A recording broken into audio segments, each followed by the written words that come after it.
Hi, I'm Emma and this is MK Sews. So welcome if you're a subscriber and welcome if you're new. Today's video is going to be a wrap up of everything I've made for the last 3 months, including June, July and August. So hopefully that interests you and you stick around.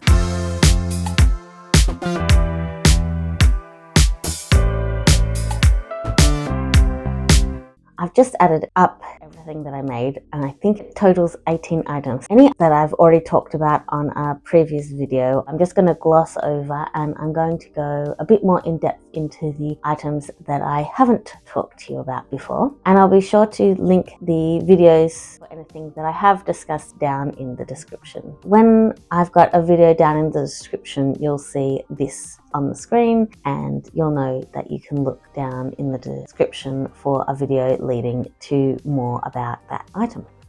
I'm going to try and do this semi in order, but I'm probably going to get some things mixed up, so there you go. The first item I finished was the Mix It Up Tee by the Handmade Wardrobe and the Weekend Sewing Club. So the Mix It Up Tee was the first pattern in the Weekend Sewing Club and I really enjoyed making that pattern. I made it at a sewing retreat out of a jersey I found at an op shop and a scrap that I got off the swaps table at the Australian Sewing Guild. I'm really happy with how that one came out. I've worn it a few times. I do wish it was a tiny bit longer, so when I make this pattern again, I do plan on lengthening it a little bit and, you know, adding my high-low hem, which if you've been following me for a while, you will know that I add to most of my t-shirts when I make them. I also use a scrap of purple jersey knit the bands on that one. I made the size medium with a full bust adjustment. When I make this pattern again, I think I will do the full bust adjustment slightly differently. I think I'll add French darts. Other than that, I'm pretty happy with how this one came out. Next, I made the Seamwork Amari, which was part of my Fabric Wheel of Fate series. After that, I worked on my anti-chafe shorts, patterned by Ellie and Mac. I'm just looking at my notes. Just for the adjustments, I just wanted to let you know what I changed about the pattern, but I added 3 centimeters to the front rise only. Next time I make it, I do need to remove some from the back. I ended up having to add darts into the back of the shorts to make them fit my body properly, but a sway back adjustment or removing about 2 centimeters in a wedge shape should fix that issue. And I added a yoga waistband to these shorts, which is not part of the pattern. I'll link the YouTube short video that I made. The next item I made was this little shopping bag. It does fold up, but currently has my spool winder in here for my yarn. I just have this over in the corner over there. After that, I made this songbird cardie that was also part of my Fabric Wheel of Fate series, so I'll link that video down below. After that, I worked on one of the patterns that I decided to make for the pattern hackathon. I hacked this Fleur dress and I added a zip instead of the ties to the center front, and I adjusted the neckline to be a V-neck. Also, for the pattern hackathon, I made the True Beauty top and dress by Ellie and Matt,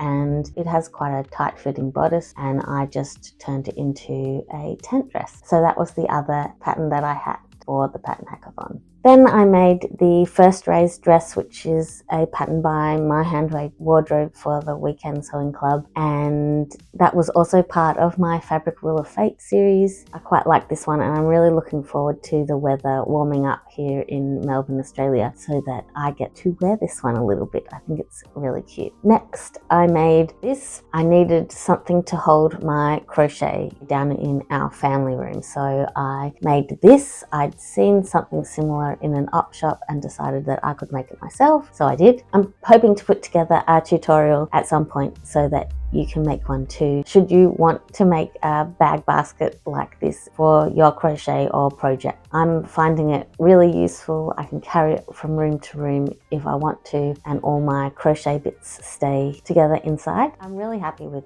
that make. After that, I worked on another Fabric Wheel of Fate make. This one is the Be Mine balloon sleeve blouse by Pattern Emporium. I really like this one. I'm really happy with it. I was so happy with it that I went and made another one straight after, so I'll tell you about that one. So for the second one, I took out 1 centimeter from the neckline to bring it in a bit and hopefully not see my bra sticking out the side of the neckline. So I just pinched out in the pattern 1 centimeter, and that's what I got rid of on the pattern piece. I made the size 16 and I graded out to a 20 at the hips. I think I need to try it in the size 14 because it's still a bit big, but I did make it out of double gauze, and double gauze does stretch, so maybe it's okay. I lined the front bodice piece just to make sure that you couldn't see through it. I'd never sewn with double gauze before and I didn't find the experience too horrendous. I really like this top. I've already worn it I think 3 or 4 times since I made it. It's definitely one of my more comfortable go-to tops. As I enter perimenopause, I have been getting quite warm, so quite often I'll be somewhere and too hot. So I've taken to wearing sleeveless tops with cardigans, and when I'm wearing this top in double gauze, I'm like the perfect temperature. I think I would definitely like to make more tops in double gauze in the future. It's really comfortable and soft. After that one, I made a dressing gown for my son as part of my Fabric Wheel of Fate series. He loves it, so I'm happy. After that, I made the top that I'm wearing right now.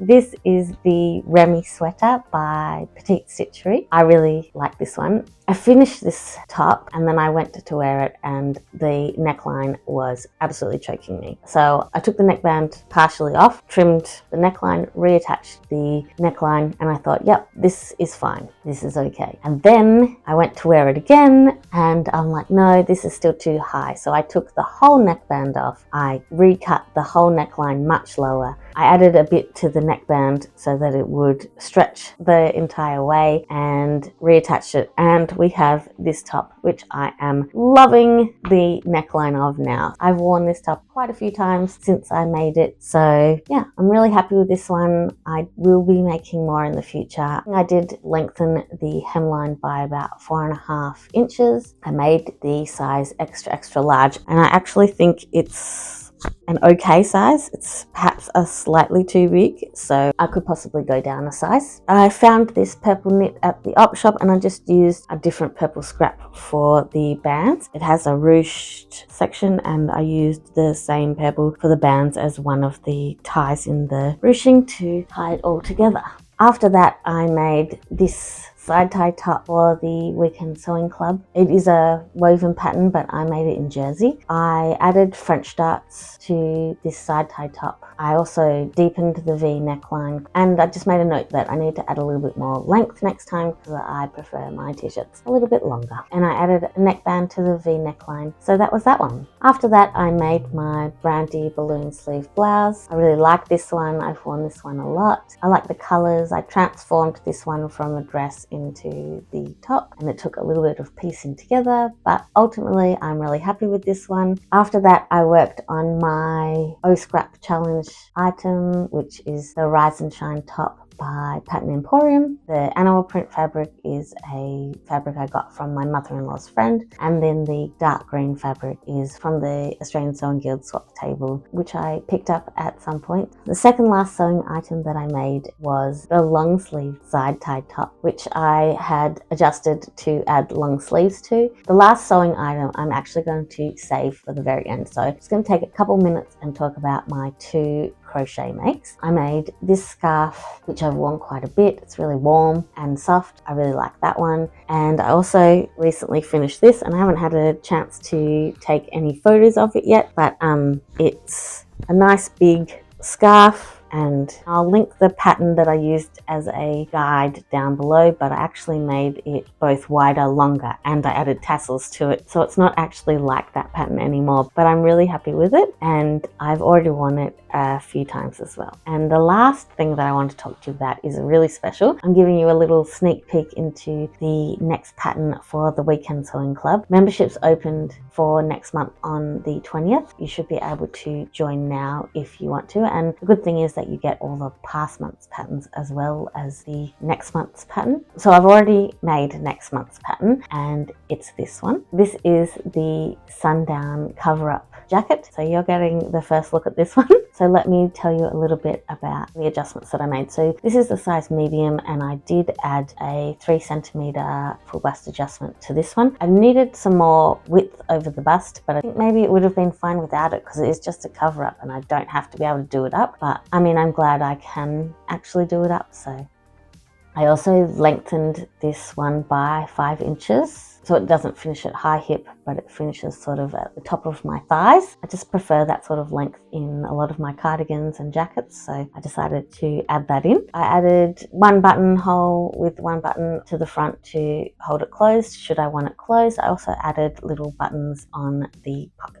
You make this one with a main fabric and a contrast fabric. My main fabric was a crepe fabric I got off Facebook Marketplace. I think it's a polyester, but polyester is fine for a little throw-on jacket. The contrast fabric I got from the Australian Sewing Guild swaps table, and the only other change that I made to the pattern was I added bias binding around the bottom edge of the jacket. I really hope you enjoyed your little sneak peek into that pattern, and if you want to make your own, come join the club. So hopefully that video wasn't too long. I tried to speed through the ones I've already talked about in past videos so you don't get bored, but I hope you enjoyed the video. Let me know what your favorite make of mine was, and maybe even let me know what you most enjoyed sewing in the last couple of months as well. I'd love to hear what patterns you've been making. So that's it from me.